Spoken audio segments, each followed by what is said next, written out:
Hey everybody! Today's mini lesson is on adding and subtracting fractions, which you're going to remember we actually did in 4th grade, but we didn't do it in every possible scenario. In 4th grade, whenever we added or subtracted fractions, they always had the same denominator. It's like 4/5 plus 5/6 equaled 9/6, and we would take 6 of those sixths and make a whole. And if we took away 6, we would kind of think of that as 6/6 and 3/6. Turn my phone off. And that would make 1 whole and 3/6, right? We often use these fraction bars that looked like this.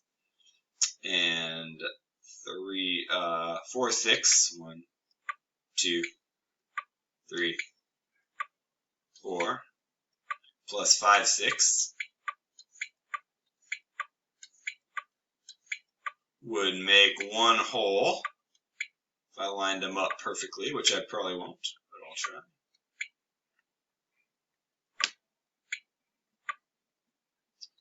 I would end up with 1 whole, and wait a minute, did I do that right? 1, 2, 3, 4 plus 1, 2, 3, 4, 5. I did not. I did too many, sorry. 1, 2, 3, 4 plus 1, 2, 3, 4, 5 made 1 whole and 3/6, just like we got there. So where we kind of go this year is we start worrying about fractions that don't have the same denominator here. Like John has half a pack of gum, his brother has 1/6 of a pack. How much do they have together?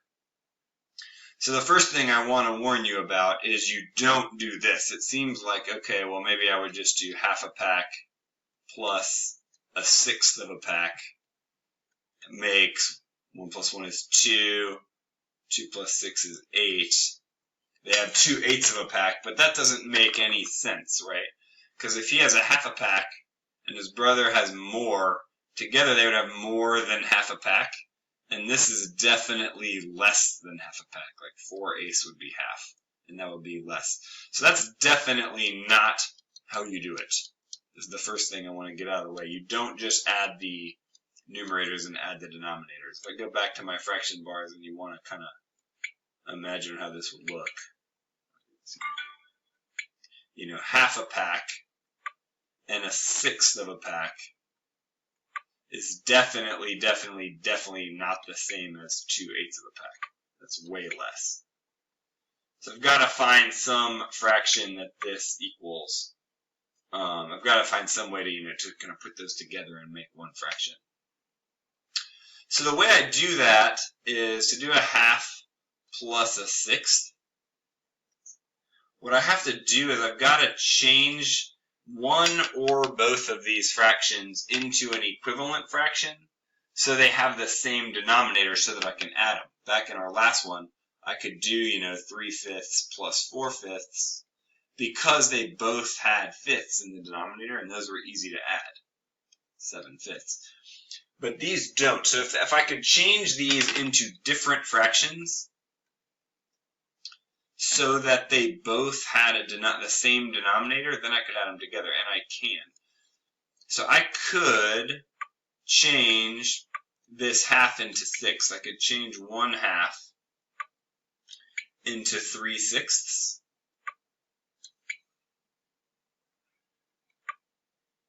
And then I could add them up, 1, 2, 3, 4, 6. It'd be pretty easy. So if I go back here, if I change a half into 3/6 and add that to 1/6, then I can add them no problem, and I get 4/6. So a half plus 1/6 is 4/6, because I can change the half. Kind of a shortcut I would use. I can find a equivalent fraction as long as I multiply the numerator and the denominator by the same thing to get a new fraction. Then I'll end up okay. So like I know that 6 is a multiple of 2. So if I do the denominator times 3, I'm okay as long as I also do the numerator times 3. And I'll end up with an equivalent fraction. And I can add 3/6 to 1/6 and get 4/6. Now let's do a subtraction one. Sometimes you have to change both. So if I spend 1/4 of my money each month on rent and 1/7 of my money each month on food, how much more do I spend on rent? So I want to know what's the difference between 1/4 and 1/7. Or if I think with my fraction bars, I'm thinking like if I have I don't have 7s. If I take 1/4, 1/7 would be more than 1/8 but less than 1/6. So let's just say it's something like, let me put 1/8 up there, but it's going to be a little bigger than 1/8. So I'm trying to say, what if I take 1/4 and I take away about that much? What's my difference that I'm looking for here?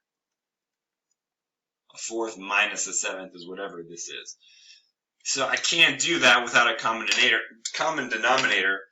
So I'm going to have to change at least one of the fractions into a different fraction so I can take them away. And in this case, I can't turn 4ths into 7ths or 7ths into 4ths. I can't, 4 times 2 is 8, and I'm already going to be past 7. So I'm going to have to find a common multiple of 4 and 7 so that I can find that common denominator. So I'm going to change the 4ths and the 7ths both into a new denominator, but I've got to find one where I can easily multiply both numbers. Here's what I'm going to do. I'm going to find a common multiple. I'm going to take like my 4ths. My multiples of 4 are 4, 8, 12, 16, 20, 24, 28, 32, and so on.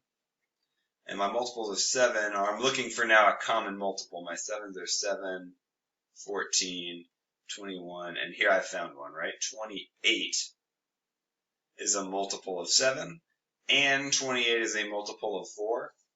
So I know that that's a denominator. If I pick 28ths, I can change both of these fractions into an equivalent fraction with that denominator because they both have that multiple. So to find my numerators, I'm going to come back here. So I'm going to say, all right, on this fraction, on the 4th, 4 times 7 was 28. So I'm also going to multiply my numerator by 7. I'm going to multiply them by the same thing to keep the same fraction. So 1 out of 4 is the same as 7 out of 28. They're both 1/4. These are equivalent fractions. But if I multiply my denominator by 7, I'm going to multiply my numerator by 7 to keep them equivalent. Over here, I multiplied 7 by 4 to get 28. So I'm also going to multiply my numerator by 4. And 1 times 4 is 4. So 4 28ths is the same as 1/7. And now I've got two fractions I can subtract. And it looks like I spend 3 28ths of my money more on, which one was bigger? The rent than the food. 1/4 of my money on rent, 1/7 of my money on food. The difference between those is 3 28ths. All right, let's do them together. Or let's do two together. And add and subtract. Come on. There we go. So here we go. So I'm going to tell you about this time. So once I drove to Texas, it took me 5/8 of a tank of gas on the first day. Then I stopped for the night. I filled up to get to Mississippi. And then the next day I used 2/3 of a tank to finish the drive the next day. How many total tanks of gas did I use? So I used a sum. I used 5/8 on the first day. And I used 2/3 on the second day. How many did I use altogether? If I go back to my bars, you don't have to necessarily write this, but if you want to think of 5/8,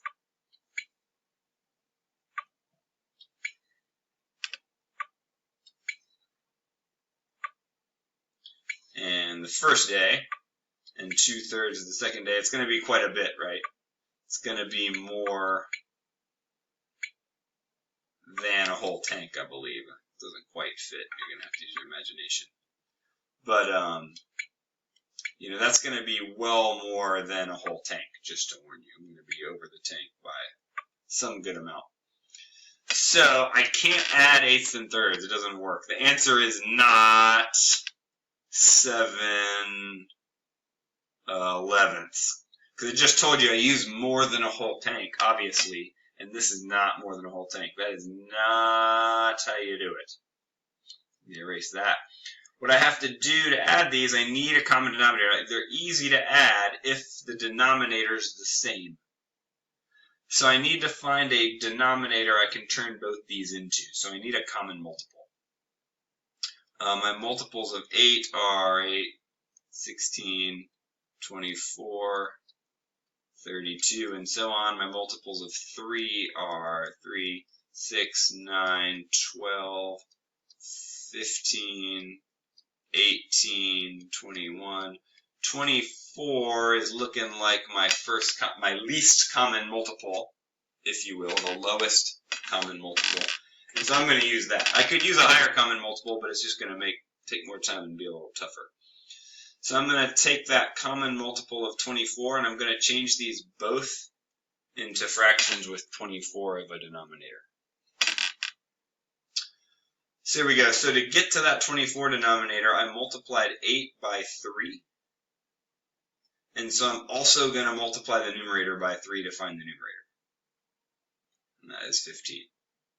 And over here, I multiplied the 3 by 8 to get the 24. So I'm also going to multiply the numerator by 8. Oh, look at that. Almost equivalent fractions, 15 24ths and 16 24ths. Look how close if I would have lined them up.